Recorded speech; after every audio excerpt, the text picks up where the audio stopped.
I'm Rachel, 30 years old, and last month my family ambushed me with an emergency intervention about my failing tech startup. My dad compared me to my perfect sister, while relatives nodded in agreement. But just as I was ready to crumble under their judgment, my mom's phone buzzed with a Wall Street Journal notification that changed everything. Have you ever been judged before someone took the time to understand what you're building? That's exactly what happened when my family gathered to stage an intervention about my failed startup, right before everything changed with one Wall Street Journal notification. Where are you watching from today? Drop your location in the comments, hit that like button, and subscribe to join our community of dreamers and doers who understand that sometimes the biggest breakthroughs come right when others have given up on you. Growing up in the Bennett household meant one thing: success had a very specific definition. My father, Gregory, a cardiothoracic surgeon, and my mother, Diana, a tenured professor of economics, created an environment where achievement wasn't just encouraged, it was expected. Our family dinners revolved around academic accomplishments, professional milestones, and the carefully charted paths toward conventional success. From an early age, I showed signs of thinking differently. While my sister Emily meticulously followed instructions on her science projects, I was busy reimagining them entirely. When I suggested a completely different approach to my fifth-grade science fair project, my father smiled tightly and said, "Rachel, sometimes the tried and true path is best. Look at how well Emily's project turned out when she followed the instructions." That became a familiar refrain throughout my childhood, my creative thinking positioned as a liability rather than an asset. Despite my unconventional thinking, I excelled academically. I graduated with honors from Stanford with a double major in computer science and biomedical engineering. My parents beamed with pride at my graduation, already envisioning my future at Google, Apple, or perhaps following my father into medicine. The path seemed clear: join a prestigious company, climb the corporate ladder, achieve stability and recognition in a well-established field. For 2 years, I did exactly that. I landed a coveted position at a major tech firm, working on their healthcare initiatives. The salary was impressive, the benefits exceptional, and my parents finally had something straightforward to brag about at their country club gatherings. "Our Rachel works at TechnoLife developing healthcare algorithms," my mother would say, conveniently glossing over my growing discontent. The breaking point came during a project where I witnessed firsthand the struggles of patients with rare diseases trying to find appropriate specialists and clinical trials. The systems in place were fragmented, outdated, and inefficient. Patients were quite literally dying while navigating bureaucratic mazes. I saw an opportunity to create something that could save lives, an AI-driven platform that could match patients with rare conditions to the right specialists and clinical trials, cutting through months or even years of painful searching. When I announced my decision to leave my secure job and launch my own healthcare technology startup, my family's reaction was mixed. My mother expressed cautious support. "If anyone can make it work, it's you, Rachel. Just make sure you have a backup plan." My father was less enthusiastic. "The healthcare industry isn't something you can disrupt overnight. It's complex for a reason." Emily, already climbing the ranks at her law firm, simply asked if my company offered health insurance. In those early days, there was at least a veneer of support. My parents attended my modest launch party, my father even writing a check for my initial seed funding, though he called it an investment rather than a gift, complete with paperwork and projected returns carefully calculated. I named the company Connect Care and brought on Jasmine Washington, a brilliant programmer I'd worked with at TechnoLife who shared my vision. We rented a tiny office space that doubled as our apartment when we worked too late to go home. Those first months were exhilarating. The freedom to build something meaningful, the late nights coding and refining our algorithm, the moments of breakthrough when a particularly difficult problem suddenly yielded to our persistence. My boyfriend at the time, Timothy Clark, initially seemed supportive. He was an investment banker who liked the idea of dating an entrepreneur, at least in theory. "My girlfriend, the next female tech founder to make it big," he'd say, introducing me at parties. But as months passed without significant external validation of our work, his enthusiasm waned. "I thought this was going to be more of a quick success story," he admitted during one of our increasingly frequent arguments. I'm starting to worry you're throwing away your potential. The first year was challenging, but not unexpectedly so. We secured modest funding from angel investors interested in healthcare innovation. We built our initial platform and began beta testing with a small group of patients. The feedback was promising. We were making connections that genuinely helped people. But the path to profitability remained unclear, and regulatory hurdles emerged at every turn. By the second year, the cracks began to show. 2 major funding rounds fell through at the last minute. Our algorithm needed significant refinement to handle the complexity of matching rare disease presentations with appropriate trials. The regulatory landscape proved even more challenging than anticipated. Timothy finally left, saying he needed someone more stable in his life. My family's initial support had by then curdled into concern, then criticism. Sunday dinners became interrogations about burn rates and user acquisition costs. Holiday gatherings turned into impromptu board meetings where relatives who couldn't explain what an API was nonetheless felt qualified to critique our business model. Emily's steady rise through her law firm provided a convenient counterpoint to my struggling venture. Emily just bought a condo in the city, my mother would mention, while I was still eating ramen in my shared apartment/office. What my family couldn't see were the small victories accumulating beneath the surface. A breakthrough in our matching algorithm that increased accuracy by 37%. A successful pilot program with a mid-sized hospital in Chicago. Promising results from a clinical trial where our platform had connected patients to life-changing treatments. Jasmine and I knew we were onto something important, if we could just secure enough runway to prove it. The family dinners became increasingly uncomfortable as ConnectCare struggled to find stable footing. Each Sunday at my parents' sprawling colonial home in the suburbs, I'd brace myself for the inevitable interrogation. "How's the little startup going?" my father would ask, the word startup somehow sounding diminutive coming from his lips. Before I could properly answer, he'd pivot. "Emily just won the Dalton case. $3 million settlement." My sister would modestly lower her eyes, though I never missed the slight smile that played at the corners of her mouth. Emily, 3 years my senior, had always been the family standard-bearer. Her path had been linear and predictable. Top of her class at Yale Law, clerkship with a federal judge, and now making rapid ascent at Sullivan & Morgan, one of Boston's most prestigious firms. Thanksgiving was particularly brutal. As relatives passed turkey and cranberry sauce, Aunt Patricia turned to me with exaggerated concern. "Are you still doing that computer thing, dear?" I saw a position at Mass General in their administration department. Very stable, excellent benefits. "I'm building a healthcare platform that connects patients with rare diseases to specialists and clinical trials," I explained for what felt like the 100th time. "We're making real progress." Uncle Frank chimed in. "But are you making real money?"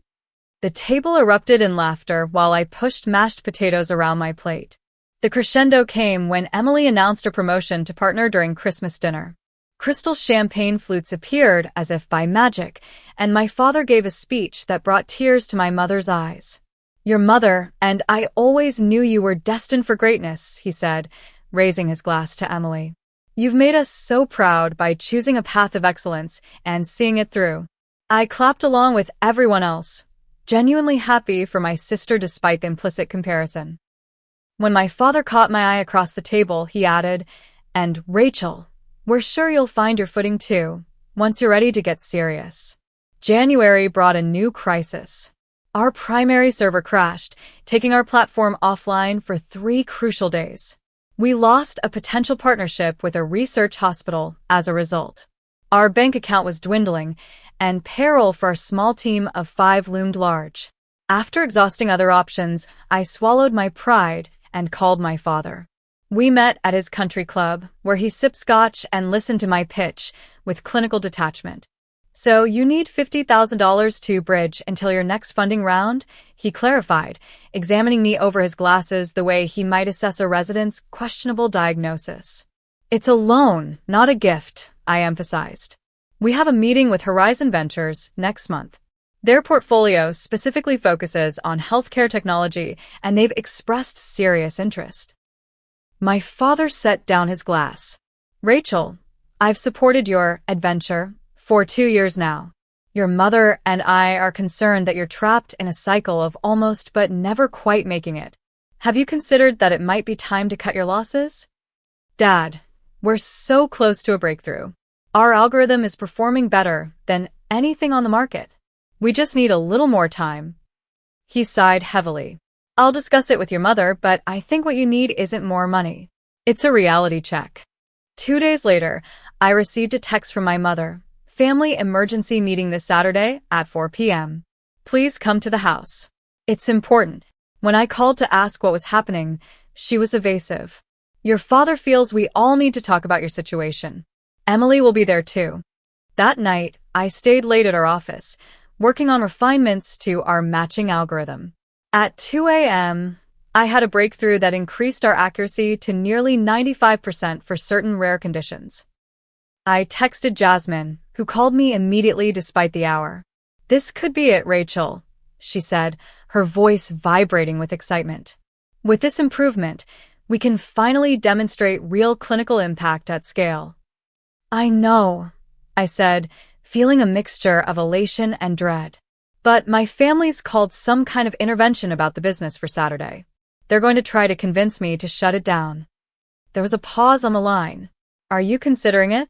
Jasmine finally asked, her voice careful. I stared at my computer screen, where the results of our latest simulation showed unprecedented accuracy in matching patients with myasthenia gravis to appropriate clinical trials. I don't know, I admitted. Part of me is so tired of fighting everyone. My ex, my family, investors who don't get our vision. But what about the patients? Jasmine asked quietly. What about Eliza? She was referring to a 12-year-old with a rare form of muscular dystrophy who had accessed a life-changing clinical trial through our platform during the Chicago pilot. I closed my eyes, remembering Eliza's mother's tearful video call, thanking us for giving her daughter a chance when traditional medical channels had failed them. I know, I whispered. I just need to get through this family meeting one last time to see if I can make them understand. And if not, we'll figure it out, Jasmine promised. We always do. Saturday arrived too quickly. As I drove to my parents' house, I rehearsed explanations, justifications, and pleas that I knew would likely fall on deaf ears. Whatever happened at this emergency meeting, I sensed it would mark a turning point, though I had no idea just how dramatic that turn would be. I pulled into my parents' circular driveway at exactly 4 p.m. on Saturday, immediately noticing more cars than expected. This wasn't just my immediate family. There were at least 5 additional vehicles. My stomach tightened as I recognized Uncle Frank's Mercedes and Aunt Patricia's SUV.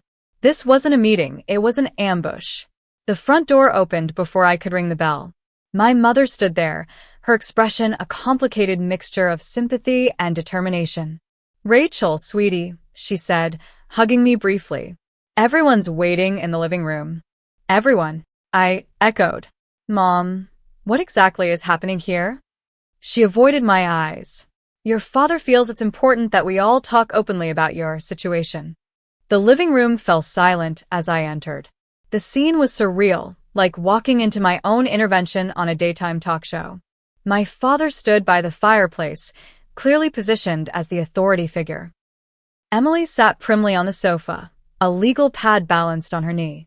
Around the room, strategically placed in various armchairs and love seats, were my Aunt Patricia and Uncle Frank, my father's colleague Dr. Winston and his wife Margaret, my godmother Judith, and to my shock, my mother's financial advisor Bradley. What is this?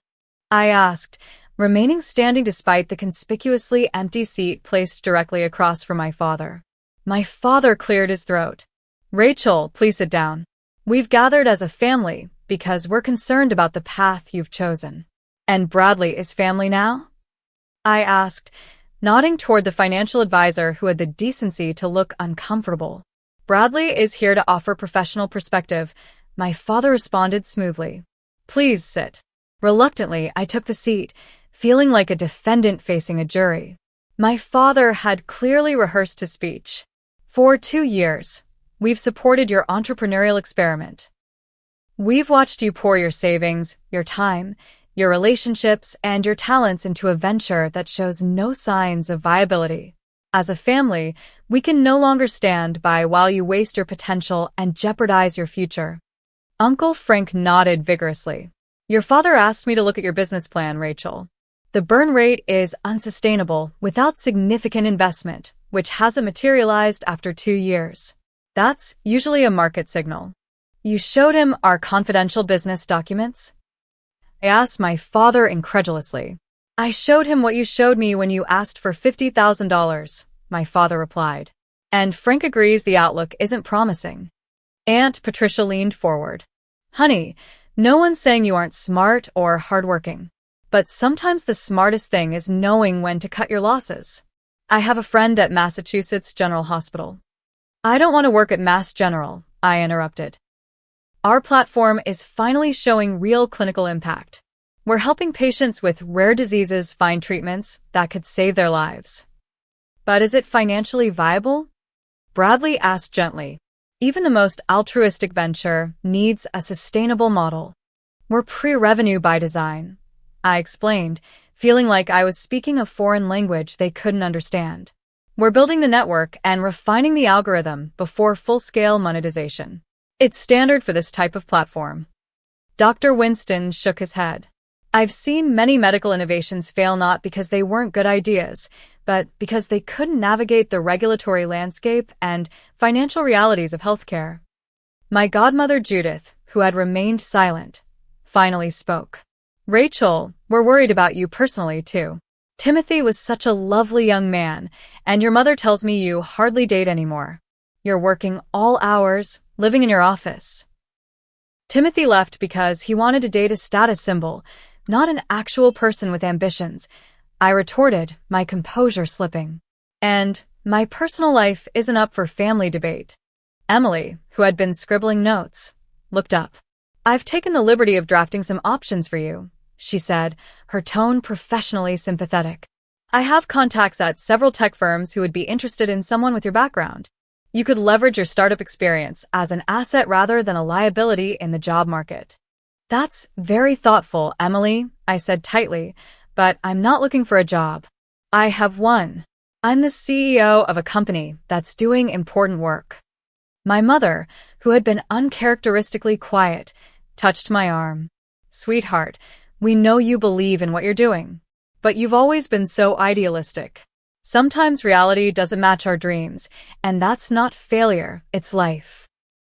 I looked around the room at these people who claimed to love me yet couldn't see or respect the vision that drove me. Our algorithm just achieved 95% matching accuracy for certain conditions. Do you know what that means?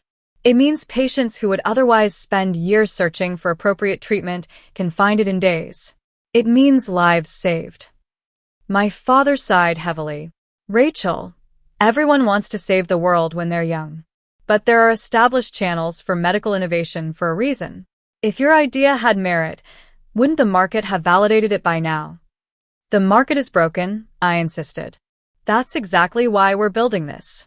And we do have validation from patients, from doctors at our pilot hospitals, from clinical researchers. But not from investors with actual money, my father countered. Not from people who understand business rather than idealism. Emily nodded in agreement.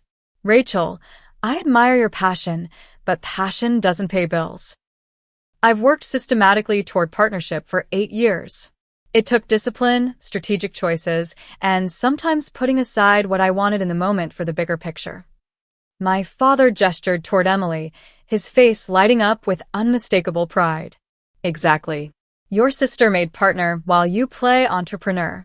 The words hit like physical blows.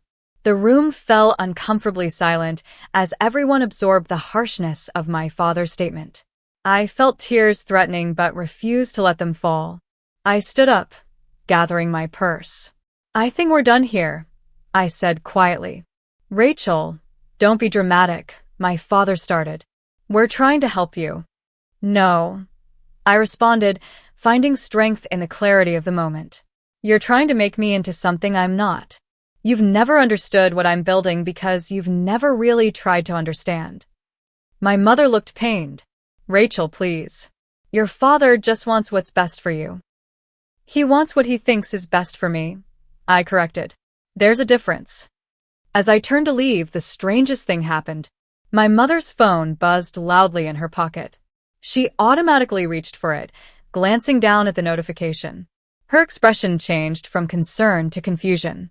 Diana, we're in the middle of something important, my father admonished. But my mother was staring at her phone screen, then looking up at me with widening eyes. Gregory, she said slowly, you might want to see this. What could possibly be more important than this family discussion? My father asked impatiently. My mother looked directly at me as she read aloud from her phone. Why is your company valued at $1 billion in the Wall Street Journal? The room froze. Every eye turned to me, expressions ranging from confusion to disbelief. What? I managed, my voice barely audible. My mother looked back at her phone, blinking rapidly. It's a Wall Street Journal news alert. Healthcare startup Connect Care valued at $1 billion in potential acquisition talks with Pharmatech Global. She looked up at me. Rachel, is this your company? I couldn't process what I was hearing. Pharmatech Global was one of the largest pharmaceutical companies in the world. And while we had been in early discussions with their innovation department about potential collaboration, nothing remotely close to acquisition talks had been mentioned, let alone a billion-dollar valuation. I need to see that, I said, crossing the room in 3 quick strides. My mother handed me her phone, and I stared at the headline in disbelief. Emily was already pulling out her own phone. Is this some kind of mistake? She asked, the professional skepticism in her voice unable to mask her shock. My fingers trembled as I scrolled through the article. According to the Wall Street Journal's healthcare technology reporter, Madeline Torres, Pharmatech Global was in advanced talks to acquire Connect Care for an estimated $1 billion, primarily for our revolutionary patient matching algorithm that demonstrates unprecedented accuracy in connecting rare disease patients with appropriate clinical trials. The article went on to quote an unnamed source within Pharmatech, saying that our technology could revolutionize clinical trial recruitment and potentially save the pharmaceutical industry billions in failed trial costs while dramatically accelerating rare disease treatment development. As I read, I became aware of several things simultaneously. My phone was vibrating constantly in my purse. The room around me had erupted into confused chatter. And my father had moved to read over my shoulder, his expression shifting from dismissal to astonishment. Rachel, he said, his voice entirely different now. Is this accurate? I finally checked my own phone. 17 missed calls from Jasmine. 5 from our lawyer, Samuel. 3 from a number I didn't recognize with a New York area code. Dozens of text messages and email notifications. I don't know, I admitted. We've been in talks with Pharmatech about a potential partnership, but nothing like this. I need to call Jasmine. I stepped out onto the porch, my hands shaking as I called my business partner. She answered on the first ring. Rachel. Finally. Have you seen it? Jasmine's voice was pitched higher than normal with excitement. The Wall Street Journal article? Yes, I just saw it. What's happening, Jasmine? We weren't in acquisition talks. We are now, she said breathlessly. Daniel Rodriguez from Pharmatech called right after our breakthrough last night. He said their team has been monitoring our progress, and the accuracy improvements put us over their threshold for serious interest. When I told him we were hitting 95% match rates for certain conditions, he almost fell off his chair. I gripped the porch railing for support. But $1 billion? That's insane. It's our algorithm, Jasmine explained rapidly. You know how Pharmatech spent $3.7 billion on clinical trials last year? And how over 80% of trials failed to recruit enough patients. Our system solves their most expensive problem. Daniel said their internal valuation shows we could save them more than $2 billion annually while accelerating their drug development pipeline by years.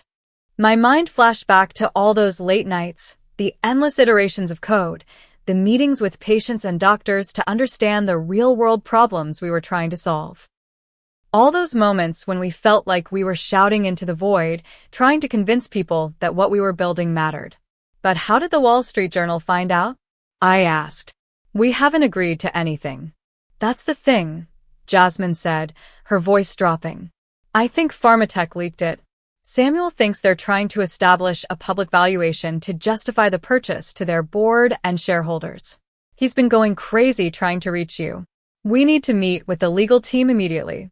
I glanced back through the window at my family, who were huddled around Emily's phone, presumably reading the full article. I'm at my parents' house. They were staging an intervention to convince me to shut down the company. Jasmine was silent for a moment. You're kidding. I wish I was, I said, a strange laugh bubbling up. My father just told everyone that my sister made partner while I play entrepreneur. Then my mom got the news alert. Oh my God, Jasmine whispered. That's actually kind of perfect timing. Despite everything, I smiled. It really is. Then, becoming serious again. I'll head to the office now. Call Samuel and tell him I'll be there in 30 minutes. When I stepped back into the living room, the atmosphere had transformed completely. My father was on his phone, apparently reading the article himself. Emily was explaining something about unicorn valuations to our aunt and uncle. My mother was simply staring at me with wide eyes. I need to go, I announced.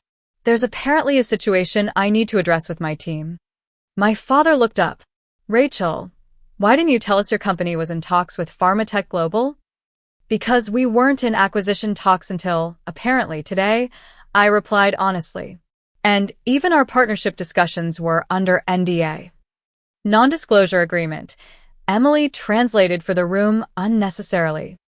Bradley, the financial advisor who had been ready to explain why my business was doomed minutes earlier, now stepped forward with an outstretched hand. Congratulations, Rachel. What an extraordinary achievement. I didn't take his hand. Thank you, but I really need to go. Of course, my father said quickly. This is obviously an important business matter. We didn't mean to keep you from something so significant. The irony was almost too much to bear. I looked around at the room full of people who had gathered specifically to convince me to abandon my vision. Actually, that's exactly what this meeting was designed to do, I said quietly. My father had the grace to look uncomfortable. Rachel, we were concerned. We didn't have all the information. No, I agreed. You didn't. But you were quite comfortable making judgments anyway. I turned to leave, then paused. I'll let you all know how things develop. Right now, I need to speak with my team and our lawyers. As I walked out the door, I heard my mother call after me. Rachel, wait. She hurried down the front steps after me. I just want to say, I'm proud of you. I always have been. I looked at her, seeing the sincerity in her eyes, but also remembering her silence during my father's dismissal of my work. Thanks, Mom, I said simply, unable to fully process my complicated feelings in that moment. As I drove toward our office, my phone continued to buzz with notifications. The story was spreading beyond the Wall Street Journal now, with TechCrunch, Bloomberg, and other outlets picking it up. Our website traffic had increased by 3,000% in the past hour. I thought about all the times I'd doubted myself over the past 2 years. The nights I'd lain awake wondering if everyone else was right, if I was being foolishly idealistic, if I was wasting my potential. I thought about Timothy walking out, saying he needed someone more stable. I thought about my father's dismissive tone when he talked about my little startup. Then I thought about Eliza, the 12-year-old who had accessed a life-changing clinical trial through our platform. I thought about Jasmine's unwavering belief in our vision, even when investors turned us down. I thought about the breakthrough we'd achieved just last night, not knowing it would trigger the tsunami. My entire life was about to change, I realized. And ironically, it was happening just hours after my family had gathered to stage an intervention about my failure. The next 48 hours passed in a blur of conference calls, emergency meetings, and hastily arranged flights.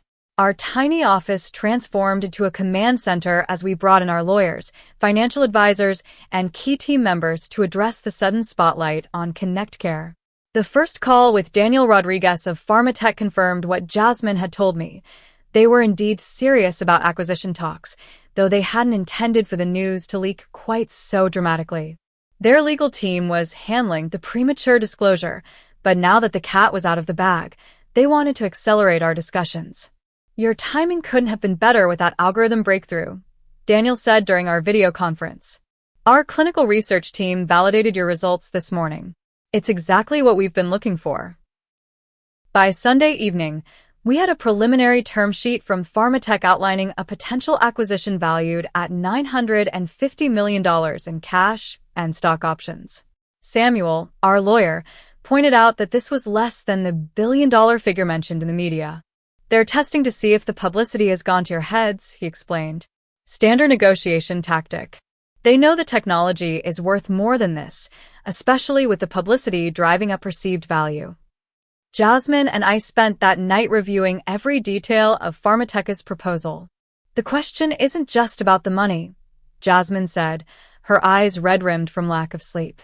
"It's about control.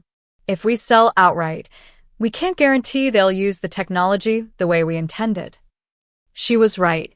The algorithm we'd built wasn't just a clever piece of technology, it was a mission to fundamentally change how patients with rare diseases access treatment. In the wrong hands, it could become just another tool for pharmaceutical profit maximization rather than patient benefit. By Monday morning, my phone was ringing constantly with calls from family members I hadn't heard from in years. Second cousins, my father's former colleagues. Even Timothy tried to reach me, his text message a masterpiece of casual reconnection that made no mention of how he'd walked out when things got tough. "Heard about your success. Always knew you had it in you. Coffee sometime." I left it unanswered. My mother called 3 times before I finally picked up Monday afternoon. "Rachel, we just want to know you're okay," she said, her voice tentative. "It's been all over the news. Your father's colleagues are calling to ask about you." "I'm fine, Mom," I replied, trying to keep the edge from my voice. "Just extremely busy." Of course, she said quickly. "We don't want to bother you. But your father would like to talk to you. He feels terrible about Saturday." I closed my eyes, remembering the look on his face as he proclaimed that Emily had made partner while I played entrepreneur. The memory still stung, despite everything that had happened since. "I can't talk to him right now," I said finally. "I'm in the middle of the most important business negotiations of my life. Tell him I'll call when things settle down." There was a pause. "He's very proud of you, Rachel." "Now he is," I couldn't help saying. "Now that other people have validated what I'm doing." My mother didn't argue the point. "Will you at least let us know what you decide? About the acquisition?" "Yes," I promised. "I'll keep you updated." That evening, as Jasmine and I were reviewing a counterproposal with Samuel, there was a knock at our office door. To my astonishment, Emily stood there, holding a bottle of champagne and looking uncharacteristically uncertain. "Your secretary let me up," she explained, though we didn't have a secretary. "I thought you might need a break, and maybe some legal perspective from someone who's on your side." I hesitated, still feeling the sting of her participation in the intervention. "I brought the good stuff," she added, lifting the champagne. "Dom Perignon. Partner-level celebration material." Despite myself, I smiled. "Come in." Emily sat with us for the next 3 hours, reviewing Pharmatech's terms with the sharp eye of a corporate attorney. She pointed out several clauses that would have limited our future involvement with the technology after acquisition. "If maintaining control of how your technology is used matters to you," she said, looking between Jasmine and me, "you should be pushing for a partnership structure, not a complete acquisition. Let them license the technology while you maintain ownership and oversight." Jasmine looked at me, eyebrows raised. "That's actually brilliant." "It would mean less money up front," Emily cautioned, "but potentially more control and more long-term value if the technology performs as well as you believe it will." I studied my sister, seeing her in a new light. "Why are you helping us like this?" Emily set down her champagne glass.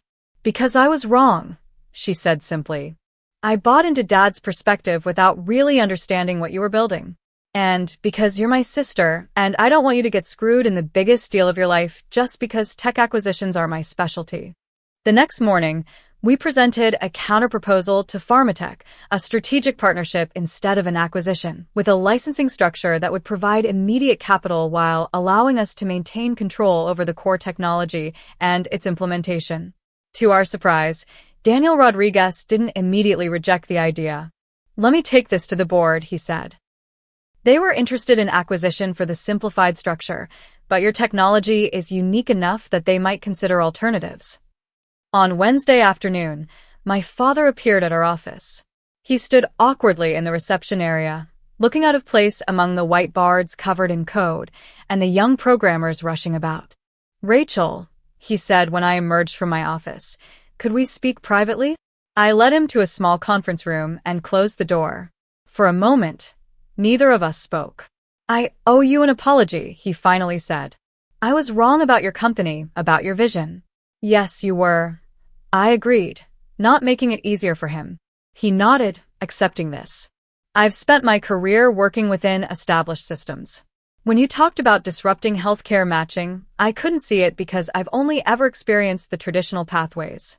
But I've been reading about what you've built. It's remarkable. Coming from my father, this was significant." "Thank you," I said simply. "Your mother and I." He hesitated. "We were afraid for you. The startup world is so uncertain, and we've seen how hard you've been working with seemingly little to show for it." "But that's how innovation works, Dad," I explained. "There's a long period where you're building and refining and testing, and nothing seems to be happening from the outside. Then suddenly, everything changes." He nodded slowly. "I'm beginning to understand that. I just want you to know that regardless of what happens with Pharmatech, I am proud of what you've created." The words I'd wanted to hear for so long now felt bittersweet. "I appreciate that," I said carefully. "But I wish you could have been proud of the work itself, not just the valuation or the public recognition." My father looked down at his hands. "That's fair. I have some learning to do about how I measure success." He looked up again. "For what it's worth, I think you should maintain control of your technology. From what I understand about your platform, it has the potential to help many patients. That shouldn't be lost in corporate acquisition." As he left, I felt a complex mixture of emotions, vindication, lingering hurt, but also the first tentative steps toward a new understanding between us. That evening, Pharmatech came back with their response. They would agree to a partnership structure with a $500 million upfront payment for exclusive licensing rights, plus performance-based incentives that could ultimately exceed the original acquisition offer. Most importantly, ConnectCare would maintain ownership of our core technology and have contractual guarantees about how it would be implemented. Jasmine and I looked at each other across the conference table. "What do you think?" she asked. I thought about all we had built, all we had sacrificed. I thought about my family's intervention and the dramatic reversal that followed. I thought about patients like Eliza, who needed our technology to reach its full potential. "I think we've built something too important to sell completely," I said finally. "I think we take the partnership deal and keep building." Jasmine grinned. "That's exactly what I was hoping you'd say." 3 months later, ConnectCare had transformed beyond recognition. Our new headquarters occupied 3 floors of a sleek downtown building, a far cry from the cramped office apartment where Jasmine and I had spent countless sleepless nights. Our team had grown from 5 to 50, with specialized departments for algorithm development, patient advocacy, clinical partnership, and regulatory compliance. The $500 million licensing payment from Pharmatech had provided immediate stability while allowing us to maintain ownership and direction of our technology. The partnership structure had proven even more valuable than we anticipated. Pharmatech's global reach and regulatory expertise accelerated our implementation timeline by years, while our continued innovation kept improving the core matching algorithm. Most importantly, we were helping patients. Within 3 months of our expanded launch, we had successfully matched over 5,000 patients with rare diseases to appropriate specialists or clinical trials. The testimonials flooded in daily, families who had spent years searching for answers finally finding paths forward through our platform. The personal changes were just as dramatic. I had purchased a comfortable condo in the city, Nothing ostentatious, but a genuine home rather than a converted office space with a mattress on the floor. Jasmine had paid off her parents' mortgage and set up college funds for her nieces and nephews. We were both still working intense hours, but now from a place of choice rather than desperate necessity. My relationship with my family had evolved into something more complex, but ultimately healthier. The monthly dinners at my parents' house had resumed, but the dynamic had shifted significantly. "Pass the potatoes, will you, Rachel?" my father asked during one such dinner in June. "I was reading about your expansion into European markets." Impressive regulatori navigation. "Thanks, Dad," I said, passing the dish. "Our compliance team has been working closely with the EU health authorities. It's complex, but we're making progress." Emily, who had recently taken on some pro bono work for patient advocacy groups, chimed in. "The European privacy laws around patient data are particularly challenging. How are you handling the GDPR compliance?"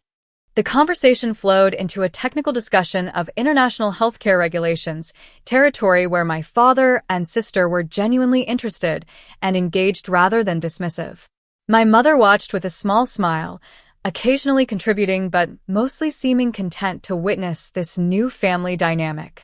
After dinner, my father invited me into his study, once an intimidating space where he would deliver assessments of my life choices, now more neutral territory. "I've been thinking a lot about our conversation when I came to your office," he said, settling into his leather chair. "About measuring success differently." I nodded, waiting for him to continue. "I read about a patient in Cleveland who accessed an experimental treatment through your platform," he said. "A 7-year-old with progressive muscular atrophy who had been declined for 3 previous trials. The article mentioned that doctors estimated she would have had less than a year left without this treatment." "Sophie Richardson," I confirmed. "Her case was particularly challenging because her genetic variant didn't fit the typical profile. Our algorithm identified subtle patterns that matched her with a trial that had more flexible inclusion criteria." My father was quiet for a moment. "That's the kind of success that matters, isn't it? Not just valuations and acquisitions." "It's why we built Connect Care," I said simply. "The business success enables us to help more patients, but the patients are the point." He nodded slowly. "I'm beginning to understand that better." He cleared his throat. "Your old boyfriend called me at the hospital last week." "Timothy?" I asked, surprised. "Yes. Apparently, he couldn't reach you directly. Wanted to reconnect, and thought I might facilitate." My father's expression was carefully neutral, but I detected a hint of something protective. "And what did you tell him?" A small smile played at the corner of my father's mouth. "I told him my daughter is running a successful global healthcare platform and is extremely selective about her time commitments." I couldn't help but laugh. "Thank you for that." The doorbell rang, and moments later, my mother appeared at the study door. "Rachel, there's a Madeline Torres here to see you. She says you were expecting her." Madeline Torres, the Wall Street Journal reporter whose article had changed everything, had reached out requesting an interview about the impact of Connect Care's technology on rare disease treatment. After careful consideration, I had agreed, suggesting she join us for dessert after our family dinner. "Yes, we had arranged to meet here," I confirmed, standing up. "She's writing a follow-up piece." My father raised his eyebrows. "Brave to invite the press to a family gathering." I smiled. "I think we can handle it." Madeline turned out to be nothing like the intimidating media personality I had imagined. In her early 30s, with curly hair and bright, intelligent eyes, she asked thoughtful questions about both the technology and the human impact of our work. "What surprised me about your story," she said as we settled in the living room with coffee and my mother's apple pie, "was how you maintained control rather than taking the larger acquisition offer. That's unusual in the tech world, especially for a first-time founder." "The technology we built serves a specific purpose," I explained. "We were concerned that purpose might get lost in a complete acquisition." "Rachel has always been principled," my mother interjected proudly. "Even as a child." Madeline smiled. "And how has the partnership structure worked out in practice?" "Better than we anticipated," I admitted. Pharmatech brings resources and reach that would have taken us years to develop independently, while we maintain the core innovation that makes the system effective. And the personal impact? Madeline asked, her gaze direct. Your life must have changed dramatically over the past few months. I considered this. Externally, yes. We have proper offices now, a growing team, financial stability. But the core of what we're doing, connecting patients with life-changing treatments, that's the same mission we started with. As the evening wound down, Emily walked Madeline out while I helped my mother clear the dessert plates. You handled that interview beautifully, my mother said, rinsing a cup. Very poised. Thanks, Mom, I replied. It gets easier with practice. She set down the cup and turned to face me. I want to apologize again for that intervention. We were so wrong, and in such a public, hurtful way. I leaned against the counter. Why didn't you say anything that day? Before the Wall Street Journal notification? You just sat there while Dad and everyone else picked apart my choices. My mother sighed deeply. I was caught between what your father believed was best and what I feared might be true. I was worried about you working so hard with so little recognition. But I should have spoken up. You should have, I agreed. I know, she said quietly. But I want you to know I always believed in you, Rachel. Even when I was afraid for you. I reached out and squeezed her hand. I know, Mom. And we're finding a better way forward now. Later that night, as I drove back to my condo, I reflected on the extraordinary journey of the past 3 months.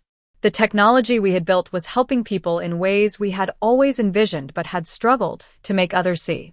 The validation had come, both financially and in terms of impact, but the vindication felt less important now than the work itself. My phone buzzed with a text from Jasmine. Just got the European regulatory preliminary approval. We can start the EU pilot next month. Another milestone reached. Another step toward the vision we had held onto through 2 difficult years of doubt and dismissal.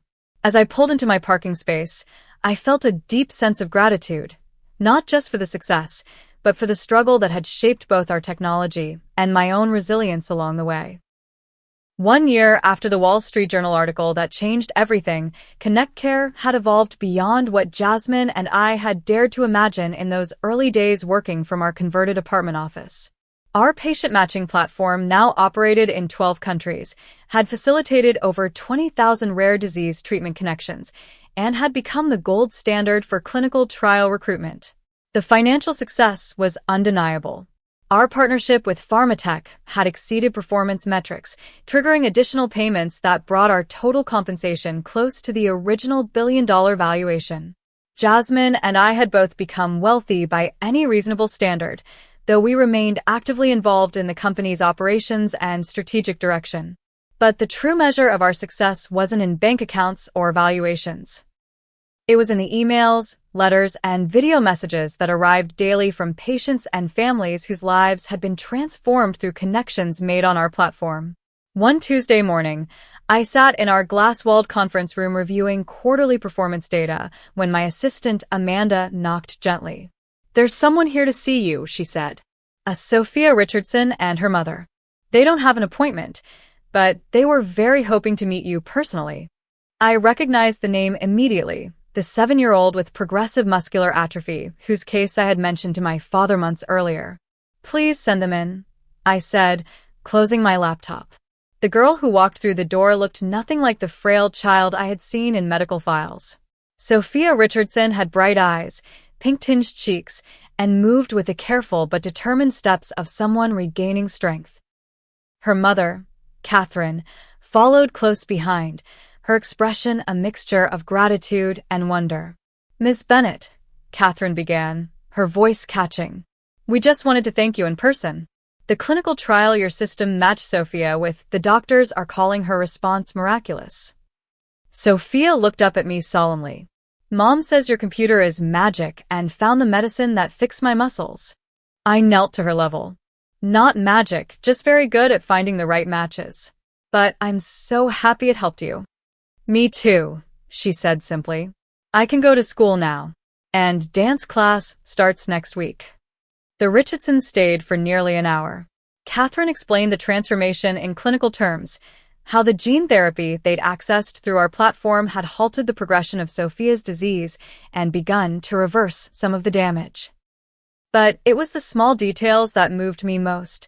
Sophia's excitement about joining a ballet class, her plans for Halloween, the ordinary childhood experiences that had seemed impossible a year earlier. After they left, I sat quietly in my office, processing the encounter. This was why we had persevered through 2 years of doubt and dismissal. This was what my family hadn't been able to see when they gathered for their intervention. My phone rang, Emily calling. Our relationship had evolved into something stronger and more equal over the past year. She had even helped establish a legal advocacy division within Connect Care that provided pro bono support to patients navigating insurance denials and treatment access issues. "Are we still on for dinner tonight?" she asked when I picked up. "Dad's presenting some award at the Medical Association, so it's just us." "Absolutely," I confirmed. "I just met Sophia Richardson and her mother. Remember that case I told you about? The 7-year-old? That's amazing, Rachel. Bring the details tonight. I want to hear everything." Later that evening, over dinner at a quiet restaurant downtown, I told Emily about the Richardsons' visit. "It's extraordinary what you've built," she said when I finished. "Not just the technology, but the entire ecosystem around it." "We've been lucky," I acknowledged. Emily shook her head firmly. "No. That's what Dad would say to minimize what you've accomplished. This isn't luck, it's vision, persistence, and courage to keep going when everyone, including your family, told you to stop." I smiled at her directness. "When did you become my biggest defender?" "Probably around the time I realized how wrong I'd been," she admitted. "And watching you navigate this past year with such grace and focus, it's been inspiring, honestly." We talked about the mentorship program I had recently established for women entrepreneurs in healthcare technology. 10 promising founders were receiving funding, guidance, and access to our network, resources that would have made all the difference during our difficult early years. "I remember when you first told us you were leaving your job to start Connect Care," Emily said thoughtfully. "Dad was horrified, but I was secretly envious." This surprised me. "Envious? You were already on the partner track at a prestigious firm." "Exactly," she said. "I was on a track someone else had laid out. You were creating something entirely new." She sipped her wine. "I never had the courage to deviate from the expected path." "It's not too late," I pointed out. "Your work with our legal advocacy division has made a huge difference for patients." She nodded slowly. "It has. It's the most meaningful work I've done." Our conversation shifted to family matters, our father's gradual but significant evolution in how he viewed success, our mother's delight in telling her academic colleagues about Connect Care's impact, the upcoming holiday gatherings that no longer filled me with dread. As we were finishing dessert, my phone buzzed with a notification. I glanced down and couldn't help but laugh. "What is it?" Emily asked. "Timothy. Again. Apparently, he's launched some kind of investment advisory service and wants to explore synergies with Connect Care." Emily rolled her eyes. The audacity of mediocre men never ceases to amaze me. I put my phone away without responding. Timothy's reappearance in my life, or attempts at it, had become a running joke between Jasmine and me. The man who couldn't see the value in what we were building when it mattered now couldn't stop trying to associate himself with our success. Walking back to my car after dinner, I reflected on the extraordinary journey of the past 3 years. The struggle that had seemed so lonely at times had ultimately led to something far more meaningful than just personal success. We had built a technology that was changing lives, a company culture that valued innovation and compassion equally, and a model for how healthcare technology could prioritize patient outcomes alongside business viability. The family intervention that had felt so painful had become, in retrospect, the turning point that launched us into a new phase of growth and impact. Sometimes the lowest moments truly do precede the greatest breakthroughs. Back at home, I stood on my balcony overlooking the city lights, thinking about all the lessons this journey had taught me. True vision requires the courage to pursue what others cannot yet see. Validation from those who matter most sometimes comes later than we hope, but our worth doesn't depend on their recognition. Success isn't just about financial outcomes, but about the lives changed through our work. The path to meaningful innovation is rarely straight or smooth, and the darkest moments often come just before breakthrough. And perhaps most importantly, we must define success on our own terms rather than accepting others' limited definitions. What dream are you pursuing that others might not understand yet? What vision keeps you going despite doubters or critics? I'd love to hear your stories in the comments below. We all need reminders that perseverance matters, especially when the path seems darkest. If this story resonated with you, please like and subscribe to join our community of dreamers, innovators, and people who refuse to give up on their vision. And if you know someone facing their own version of a family intervention about their dreams, share this video to remind them that sometimes breakthrough is just one moment away from breakdown. Thank you for watching, and remember, the most meaningful success often comes after the moments when others have given up on you.